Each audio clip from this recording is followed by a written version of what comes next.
চান্দ্রবর্ষের যেই কয়েকটি মাস কোরআন এবং সুন্নাহর দৃষ্টিতে খুবই গুরুত্বপূর্ণ, তাৎপর্যপূর্ণ, ফজিলতপূর্ণ, তার মধ্যে একটি হলো রজব মাস, যে মাসটি শুরু হয়েছে কয়েকদিন হলো। আবার একই সঙ্গে আমাদের মুসলমানদের সমাজে ইসলামের নামে বানোয়াট, ভিত্তিহীন এবং ভুয়া যেসব আমল প্রচলিত আছে এবং কুসংস্কার, বেদাত প্রচলিত আছে যে মাসগুলোতে সবচেয়ে বেশি, তার ভেতরে একটিও হলো এই রজব মাস। যার কারণে একজন মুসলমানকে এই রজব মাসের তাৎপর্য, গুরুত্ব এবং করণীয়, পাশাপাশি এ মাস উপলক্ষে কুসংস্কার এবং বর্জনীয় বিষয়গুলো জানা অত্যন্ত গুরুত্বপূর্ণ। রজব মাসের ফজিলত এবং তাৎপর্যের একটি মাত্র পয়েন্ট এবং বিষয় আছে, তা হলো এই মাসটি সম্মানিত 4 মাসের একটি। আল্লাহ সুবহানাহু ওয়া তাআলা বছরের 12টি মাসের ভিতরে 4টি মাসকে সম্মানিত মাস হিসেবে ঘোষণা দিয়েছেন এবং সেই 4টি মাসের ভিতরে একটি হলো এই রজব মাস, আর বাকি 3টি হলো জিলকদ, জিলহজ এবং মুহররম, 11, 12 এবং 1 নম্বর মাস। আর এই চতুর্থ সম্মানিত মাস হলো রজব মাস। বিধায় সম্মানিত মাস উপলক্ষে এই মাসের মর্যাদা রয়েছে। সম্মানিত মাস উপলক্ষে যুদ্ধ বিগ্রহ করা যায় না, এই মাসেও তাই করা যাবে না। সম্মানিত মাস উপলক্ষে আল্লাহ বলেছেন ফালা তাজলিমু ফিহিন্না আনফুসাকুম, নিজের প্রতি অবিচার করা যাবে না। বিধায় গুনাহ খাতা ইত্যাদি করা যাবে না, পাপাচার ইত্যাদি অন্য মাসের চাইতে এই মাসে না করার ব্যাপারে বেশি সচেতন এবং সাবধান থাকতে হবে। এটি একটি গুরুত্বপূর্ণ দিক এই মাসের। এর বাইরে রজব মাসের ফজিলত এবং মর্যাদাকে কেন্দ্র করে কোরআন এবং সুন্নাহ বিশুদ্ধ সূত্রে একটি হাদিসও বর্ণিত হয় নাই। বিধায় একটি মাত্র মর্যাদার দিক হলো এই মাসের সম্মানিত মাসের একটি মাস। এ মাসকে কেন্দ্র করে যে সমস্ত ভুল ধারণা বা কুসংস্কার আমাদের সমাজে প্রচলিত আছে এবং সমাজে ছেয়ে আছে, তার ভিতরে প্রধান এবং সবচেয়ে বড় কুসংস্কারের বিষয় হলো অনেকেই মনে করেন রজব মাসটি হলো মেরাজের মাস এবং এই মাসের 27 তারিখে রাসূল আকরাম সাল্লাল্লাহু আলাইহি ওয়াসাল্লামের মেরাজ হয়েছে, এই ধারণা অনেক মুসলমানরা রাখেন এবং অনেকের ভিতরে এটা বদ্ধমূল আছে। শুধু তাই নয়, আমাদের সমাজে রজব মাসের চাঁদ উঠলে পত্রপত্রিকাতে, মিডিয়াতে দেখবেন যে সেখানে সংবাদের শিরোনাম করা হয় এভাবে যে পবিত্র রজব মাসের চাঁদ দেখা গিয়েছে, অতএব অমুক তারিখে শবে মেরাজ, অর্থাৎ সেই হিসাবে 27 তারিখ হয় অমুক তারিখ আর সেদিন শবে মেরাজ। অর্থাৎ রজব মাস মানেই হলো মেরাজের মাস। এ মাসের মূল প্রতিপাদ্য বিষয় হলো মেরাজ, যার কারণে এই মাসের অনেক ফজিলত এবং অনেক গুরুত্ব এবং মর্যাদা আছে বলে অনেকে মনে করে থাকেন, অথচ এর সাথে কোরআন এবং সুন্নাহর ন্যূনতম কোনো সম্পর্ক নাই। হাদিস শাস্ত্রের ইতিহাসে সবচাইতে বড় মাপের হাদিস বিশারদদের একজন হলেন হাফেজ ইবনে হাজার আল আসকালানী রাহিমাহুল্লাহ। হাফেজ ইবনে হাজার আসকালানী রাহিমাহুল্লাহর নাম জানেন না অথবা তার ইলম থেকে উপকৃত হননি এমন একজন আলেমও সারা পৃথিবীতে খুঁজে পাওয়া কঠিন হবে। সেই হাফেজ ইবনে হাজার আল আসকালানী রাহিমাহুল্লাহ বলেছেন যে ওয়াদাকারা বাজুল কুসা আছে, কোনো কাহিনী রিসাইটার, কোনো গল্পবাজ বক্তা তারা মানুষদেরকে বলে, বা গল্পবাজ লেখক তারা মানুষদেরকে জানায় যে নবী ইসলামের মেরাজের ঘটনা নাকি রজব মাসে হয়েছে এবং রজব মাসের 27 তারিখে হয়েছে। তিনি বলেন যে ওয়াদা আলিকা কিসবুন, আর এটা মিথ্যাচার। নবী ইসলামের নামে তিনি রজব মাসের 27 তারিখে তার মেরাজ হয়েছে এরকম কোনো গ্রহণযোগ্য বর্ণনা পাওয়া যায় না। নবী ইসলামের মেরাজ হয়েছে এটি ঠিক এবং ইসরা হয়েছে সেটি কোরআন দ্বারা প্রমাণিত, বিদায় সেটাকে অস্বীকার করলে ইমানই থাকবে না, সেটি আরেক বিষয়। কিন্তু রজব মাসে হয়েছে এবং রজব মাসের 27 তারিখে হয়েছে, এর কোনো ভিত্তি, গ্রহণযোগ্য কোনো ভিত্তি কোরআন অথবা সহিহ সুন্নাহর কোথাও পাওয়া যায় না। নবী আলাইহিসসালামের মেরাজটা ঠিক কোন মাসে হয়েছে, কোন দিনে হয়েছে, কোন সময় হয়েছে, এই প্রসঙ্গে ইমাম ইবনে তাইমিয়া রাহিমাহুল্লাহ বলেছেন যে বিশুদ্ধ কোনো বর্ণনা দ্বারায় কোনো মাসের কথা নিশ্চিতভাবে জানা যায় না, কোনো দিনের কথা জানা যায় না, কোনো সময়ের কথা, তারিখের কথা জানা যায় না যে অমুক তারিখে, অমুক দিনে, অমুক মাসে নবী ইসলামের মেরাজ হয়েছে এটি নিশ্চিত, কিন্তু তার তারিখটা সংরক্ষিত নয় এবং এ বিষয়ে যতগুলো বর্ণনা পাওয়া যায় তার কোনোটি গ্রহণযোগ্য নয়। বিধায় এই মাসকে মেরাজের মাস এবং এই মাসের 27 তারিখে শবে মেরাজ এর রাত মনে করে সে রাতে বিশেষ কোনো আমল করা, এই রাতকে বিশেষ কোনো পদ্ধতিতে উদযাপন করা, এটি হলো রজব মাসের সবচেয়ে বড় বিদআত, যার সঙ্গে ইসলামী শরিয়ার কোনো সম্পর্ক নাই। সম্মানিত ভাই বন্ধুগণ, আমরা সেই আমলটাই করব সওয়াবের উদ্দেশ্যে যে আমলটি কোরআনে অথবা নবী ইসলামের হাদিসে বর্ণিত হয়েছে। এর বাইরে কোনো কিছু যদি আমরা করি সেটার নাম বিদআত হবে। বিধায় রজব মাসকে কেন্দ্র করে এই মেরাজ উদযাপন করা, শবে মেরাজ উদযাপন করা, এগুলো সবগুলো বিদআত হবে, এগুলো সবগুলো পরিত্যাজ্য হবে। আল্লাহ তাআলা আমাদেরকে বোঝার তৌফিক দান করুন। সম্মানিত ভাইয়েরা, যদি আমরা ধরেও নেই যে রজব মাসেই এবং রজব মাসের 27 তারিখে নবী ইসলামের মেরাজ হয়েছে, তারপরও একটা কথা থেকে যায়, আর তা হলো নবী ইসলামের মেরাজ হয়েছে মক্কায় এবং মক্কার শুরুর দিকে। তিনি এই মেরাজের ঘটনার পরে মক্কায় দীর্ঘদিন ছিলেন, মদিনায় দীর্ঘদিন ছিলেন, তার মৃত্যুর পরে তার সাহাবায়ে কেরাম দীর্ঘদিন ছিলেন। এই দীর্ঘ ইতিহাসের কখনো সাহাবায়ে কেরামের কেউ অথবা নবী ইসলাম স্বয়ং নিজে কখনো এই মেরাজ উপলক্ষে কোনো প্রকার আমল, রাত্রি যাপন, দিনে রোজা বা কোনোভাবে এটাকে উদযাপন করা, আলোচনা পর্যালোচনা করা বা এই ধরনের কোনো কর্মসূচি তিনি দিয়েছেন বা পালন করেছেন, এরকম কোনো কথা কোনো হাদিস থেকে পাওয়া যায় না বিশুদ্ধভাবে। অতএব এই আমলটি আমরা যারা করে থাকি রজব মাসকে কেন্দ্র করে শবে মেরাজের উদযাপনের আমল, এটি সম্পূর্ণভাবে বিদআত এবং পরিত্যাজ্য। আল্লাহ সুবহানাহু ওয়া তাআলা আমাদেরকে বুঝার তৌফিক দান করুন। এর সাথে ইসলামের শরিয়ার কোনো প্রকার সম্পর্ক নাই। রজব মাসকে কেন্দ্র করে দ্বিতীয় যে আমলটি প্রচলিত আছে আমাদের সমাজে, সেটা হলো সালাতুর রাগায়েব। এই আমলটিরও কোনো গ্রহণযোগ্য ভিত্তি কোরআন সহিহ সুন্নাহয় পাওয়া যায় না। এই আমলটি বিদআত এবং কুসংস্কারের অন্তর্ভুক্ত। অনেকেই বর্ণনা করে থাকে একটা হাদিসটি বর্ণনা করেছেন আনাস রাদিয়াল্লাহু তাআলা আনহু, যে রাসূলুল্লাহ আকরাম সাল্লাল্লাহু আলাইহি ওয়াসাল্লাম নাকি বলেছেন যে কোনো ব্যক্তি যদি রজব মাসের প্রথম বৃহস্পতিবার দিবাগত রাতে 12 রাকাত নামাজ পড়ে, নফল নামাজ, এবং সেটা মাগরিব এশার মাঝখানে 2 রাকাত করে পড়ে, প্রথম রাকাতে সূরা ফাতিহা, এরপরে 3 বার সূরা ইন্না আনজালনা ফি লাইলাতুল কদর, এরপরে 10 বার সূরা কুল হুয়াল্লাহ, সিজদাতে বিশেষ সংখ্যক তাসবিহ এবং এরপরে বিশেষ সংখ্যক দুরূদ রাসূলের প্রতি, এগুলো যদি কেউ করে তার জীবনের সব গুনাহ মাফ করে দেওয়া হবে ইত্যাদি ইত্যাদি। এটাকে সালাতুর রাগায়েব বলা হয়। প্রিয় বন্ধুগণ, এই সালাতুর রাগায়েব সম্পর্কিত এই যে হাদিসটি পেশ করা হয়ে থাকে, এটি নবী আলাইহিস সালামের কোনো হাদিসের কিতাব থেকে খুঁজে পাওয়া যায় না। এই সম্পর্কে মুহাদ্দিসিনে কেরাম একেবারে সুস্পষ্ট মন্তব্য করেছেন যে এটি জাল এবং ভিত্তিহীন। একটি টাকার নোট যখন ব্যাংক থেকে ওইটাকে জাল হিসেবে চিহ্নিত করে দেওয়া হয়, এটা যেরকম অচল হয়ে যায়, এই হাদিসটিকে মুহাদ্দিসিনে কেরাম ঐক্যবদ্ধভাবে যেহেতু জাল বলে চিহ্নিত করেছেন, বিধায় এটাও অচল এবং গ্রহণযোগ্য নয়। রজব মাস উপলক্ষে তৃতীয় যে আমলটি প্রচলিত আছে তা হলো একটি দোয়া বেশি বেশি করে পড়া, আর সেটি হলো আল্লাহুম্মা বারিক লানা ফি রজব ওয়া শাবান, অর্থাৎ হে আল্লাহ, আপনি আমাদেরকে রজব এবং শাবান মাসে বরকত দান করুন, ওয়া বাল্লিগনা রমাদান, আর আমাদেরকে রমজান পর্যন্ত আপনি পৌঁছায় দিন, অর্থাৎ রমজান যেন আমরা লাভ করতে পারি। এই দোয়াটি বর্ণিত হয়েছে মুসনাদে আহমদে। আর যেই বর্ণনায় এই দোয়াটি বর্ণিত হয়েছে সেই বর্ণার ভিতরে একজন বর্ণাকারী আছেন যার নাম হলো জায়দা ইবনে আবি রিকাদ। এই বর্ণাকারী সম্পর্কে ইমাম বুখারী রাহিমাহুল্লাহ বলেছেন যে মুনকারুল হাদিস, তার হাদিস গ্রহণযোগ্য নয়। আর ইমাম নাসাই রাহিমাহুল্লাহ বলেছেন যে তাকে আমি চিনি না। অন্য এক কিতাবে তিনি বলেছেন সে মুনকারুল হাদিস, এবং ইবনে হিব্বান রাহিমাহুল্লাহ তার সম্পর্কে মন্তব্য করেছেন যে এই লোকের বর্ণিত কোনো হাদিস গ্রহণযোগ্য নয়। অতএব সমস্ত মন্তব্যের ভিত্তিতে এই হাদিসকেও বলা যায় এটি বিশুদ্ধ নয়। তবে যেহেতু এই দোয়ার অর্থের ভিতরে কোনো মন্দ দিক নেই, খারাপ দিক নেই, অতএব কেউ এটাকে সাধারণভাবে যদি পড়ে তাতে তেমন কোনো দোষণীয় বিষয় এটাকে বলা যাবে না, কিন্তু এটাকে নবী আলাইহিস সালামের দিকে সম্বন্ধ করা এটা বিশুদ্ধ নয়। চতুর্থত যে আমলটি রজবকে কেন্দ্র করে প্রচলিত, সেটা হলো এই মাস উপলক্ষে বিশেষ কোনো পশু জবাই করাকে অনেকে সওয়াব মনে করেন। এটি মূলত আইয়ামে জাহিলিয়াতে, ইসলাম পূর্ব যুগে প্রচলিত ছিল, যেটাকে আতিরা বলা হয়।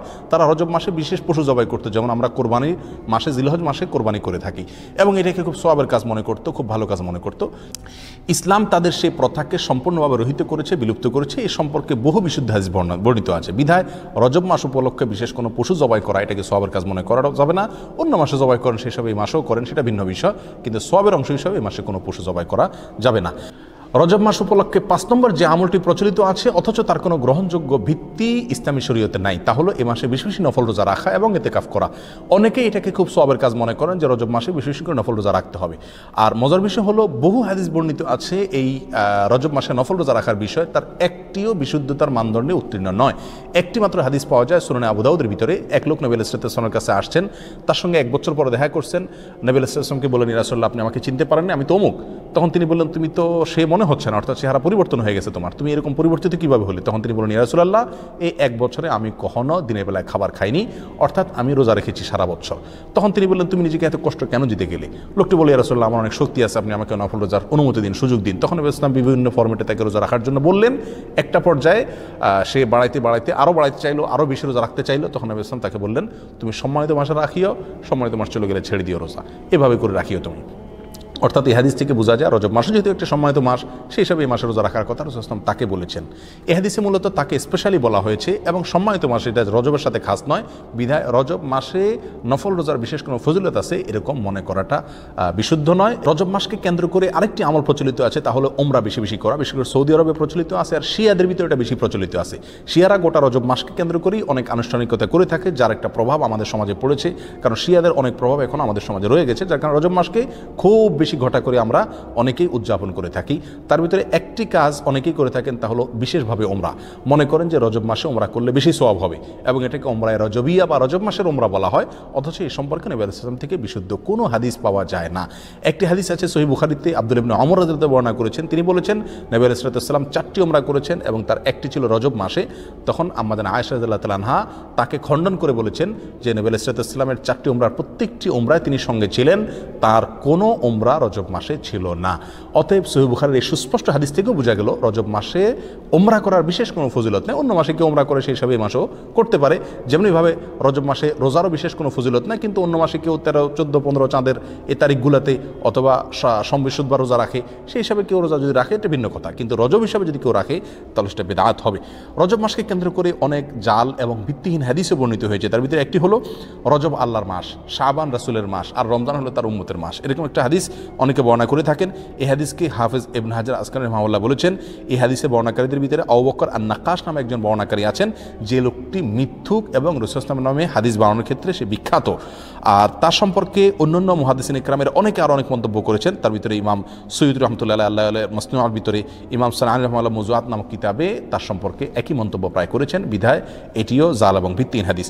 অনেকে রজব মাস সম্পর্কে আরেকটা হাদিস বর্ণনা করে থাকেন, অনেক খুতবাতে অনেক আলোচনাতে আমরা অনেক হয়তো শুনে থাকবো, যে কোরআনের মর্যাদা সকল জিকিরের মধ্যে যেরকম শ্রেষ্ঠ, এরকম সকল মাসের ভিতরে রজব মাসের মর্যাদা শ্রেষ্ঠ। এই হাদিস যারা বর্ণনা করে থাকেন, এই হাদিস প্রসঙ্গেও হাফেজ ইবনে হাজার আসকালানি রাহিমাহুল্লাহ এবং অন্যান্য হাদিস বিশারদ, বিশেষ করে জাল হাদিস বিশেষজ্ঞ উলামা ইকরামের অনেকেই বলেছেন যে হাদিসে বর্ণনাকারীর ভিতরে সিক্তি নামে একজন বর্ণনাকারী আছেন, আর এই বর্ণনাকারী, এই লোকটি জাল হাদিসের বিখ্যাত বর্ণনাকারী, অর্থাৎ রাসূল সাল্লাল্লাহু আলাইহি ওয়াসাল্লামের নামে মিথ্যা হাদিস বর্ণনা করার ক্ষেত্রে তার বিশাল খ্যাতি রয়েছে।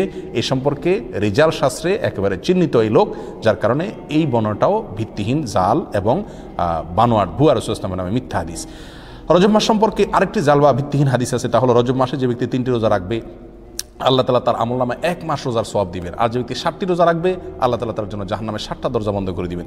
এরকম একটা হাদিস অনেকে বর্ণনা করে থাকেন, এবং এই হাদিসকে জাল হাদিস সমগ্রের যত বই আছে, জাল হাদিসের কালেকশনের যত বই আছে, তার সমস্ত কিতাবেই এই হাদিসটি স্থান পেয়েছে। ইবনুল জাওজি রাহিমাহুল্লাহ আল মাওজুআত কিতাবে, সৈয়দ রাহমাতুল্লাহ তাআলা আল মুসনাআ কিতাবে, শাওকানি রাহিমাহুল্লাহ ফাওয়াইদুল মুজমুআ কিতাবে, এবং তাবয়িনুল আজাব কিতাবে ইবনে হাজার আসকালানি রাহিমাহুল্লাহ, এভাবে সমস্ত প্রায় জাল হাদিসের যে কিতাবগুলো আছে সেগুলোতে এই হাদিসটা স্থান পাইছে, অর্থাৎ এই হাদিসটি জাল এবং ভিত্তিহীন। এভাবে রজব মাসকে কেন্দ্র করে আরও অনেক জাল, ভুয়া এবং ভিত্তিহীন হাদিস আমাদের সমাজে প্রচলিত আছে। তার ভিতরে আরেকটা হলো, যে ব্যক্তি রজব মাসে রোজা রাখবে এবং 4 রাকাত নামাজ পড়বে, আল্লাহ সুবহানাহু ওয়া তাআলা জান্নাতে তার জন্য যে আসন রেখেছেন, তার যে মাকাম হবে, সেটা না দেখে তার মৃত্যু হবে না, অর্থাৎ দেখে তারপর মৃত্যু হবে। এই হাদিসটাও জাল এবং ভিত্তিহীন, বানোয়াট। এর সঙ্গে ইসলামী শরীয়তের কোনো সম্পর্ক নাই। ইমাম শাওকানি রাহিমাহুল্লাহ আল ফাওয়াইদুল মুজমুআ কিতাবে হাদিসকে জাল বলে চিহ্নিত করেছেন। ইবনুল কাইয়িম আল জাওজি রাহিমাহুল্লাহ আল মাওজুআত কিতাবে এটাকে জাল বলে চিহ্নিত করেছেন, এবং অন্যান্য কিতাবও চিহ্নিত হয়েছে। বিধায় এটাও জাল এবং ভিত্তিহীন। সম্মানিত ভাই বন্ধুগণ, রজবকে কেন্দ্র করে আরও একটি ভুয়া আমল ইদানিং আমাদের সমাজে প্রচলিত বেশ কয়েক বছর থেকে দেখা যায়, এবং সামাজিক যোগাযোগের মাধ্যমে খুব বেশি প্রচলিত দেখা যায়। তা হলো, অনেকে বলে থাকেন, অনেকে মেসেজ পাঠিয়ে থাকেন, ইনবক্স করে থাকেন যে রমজান অমুক তারিখে হবে, এই সংবাদ যদি আপনি এতজন লোককে দেন তাহলে আপনার জন্য জান্নাত ওয়াজিব হবে, ইত্যাদি ইত্যাদি। এটি আমাদের মূর্খতার একটা বড় প্রমাণ। আমরা কোরআন সুন্নাহ থেকে যে কত দূরে সরে গেছি, যে কোনো কথা, মুখরোচক কথা শুনলে আমরা এটাকে গিলে খাচ্ছি ইসলামের নামে, এটার একটা বড় প্রমাণ হলো এই ঘটনাকে আমরা অনেকেই খুব গুরুত্বের সাথে দেখি, এবং এই মেসেজকে আমরা অনেকে চালাচালি করে থাকি। প্রিয় বন্ধুগণ, রমজানের সংবাদ কাউকে দিলে তার জন্য কোনো ফজিলতের কথা, কোনো মর্যাদার কথা কোরআন সুন্নাহর কোথাও বলা হয়নি। যারা এই মেসেজকে প্রচার করেন তারা আল্লাহ এবং তার রাসূলের নামে মিথ্যাচার করছেন, আর যারা মিথ্যাচার করছেন নবী সাল্লাল্লাহু আলাইহি ওয়াসাল্লাম বলছেন তাদের ঠিকানা জাহান্নাম। বিধায় এই ধরনের মেসেজকে আমরা ফরওয়ার্ড করব না, এবং এগুলোকে ইগনোর করব। এর সাথে ইসলামী শরীয়তের কোনো সম্পর্ক নাই। সর্বসাকুল্যে আমরা খোলাসায় সামারিতে বলতে পারি, রজব মাসের বিশেষ কোনো ফজিলত এবং মর্যাদা নেই সম্মানিত 4 মাসের একটি, এই কথা ছাড়া।